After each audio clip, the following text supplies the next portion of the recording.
Janet Chandler was a 23-year-old Hope College senior in Holland, Michigan, known for her warm personality, devout Christian faith, and artistic passion. She worked part-time at the Blue Mill Inn, a modest hotel, while pursuing her studies in music and drama. On the night of January 31, 1979, Janet's life came to a sudden and horrifying end. That winter night, Janet was working the night shift at the front desk when a robbery was staged. Police were alerted that she had been abducted by masked men during a supposed armed holdup. The call came in from her coworker, who claimed she witnessed the incident but was unable to help. An urgent search ensued involving local police and the state troopers. Less than a day later, Janet's nude body was discovered in a snow-covered ditch over 30 miles away near South Haven. She had been bound, gagged, and strangled to death. The brutality of the crime stunned the local community and shook her conservative Christian college campus. Her friends and family were devastated. The lack of solid leads or suspects left investigators spinning. For decades, the case remained unsolved. Police had collected DNA evidence, including semen, but technology at the time could not identify the assailants. Rumors swirled about jealousy, affairs, and possible co-worker tensions at the hotel.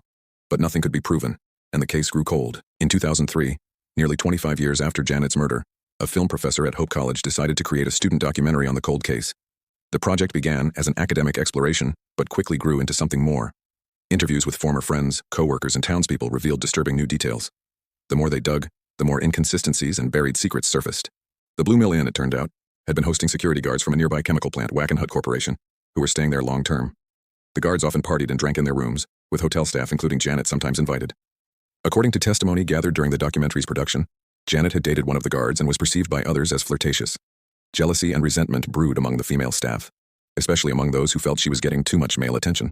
In 2006, based on new interviews and technological advancements in DNA analysis, investigators reopened the case. A fresh examination of the physical evidence, coupled with pressure from the renewed interest in the crime, led to stunning arrests.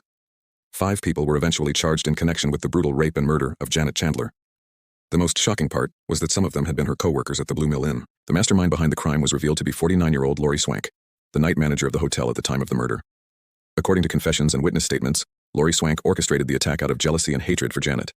Swank convinced the male guards that Janet was promiscuous and manipulative. What followed was a premeditated surprise party, where Janet was lured under false pretenses, kidnapped, taken to a nearby house, and subjected to hours of sexual assault, humiliation, and eventually strangulation.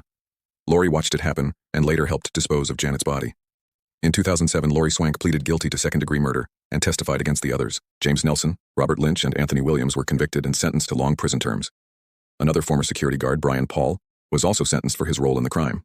All admitted to participating in the attack or being present during parts of it. Janet's family, after decades of not knowing, finally received the truth. Though nothing could bring their daughter back, the convictions offered some closure. Her parents remained deeply saddened but grateful that the story had been told and justice had been served. The student documentary that began as a class project became a powerful force for truth, leading to long overdue justice.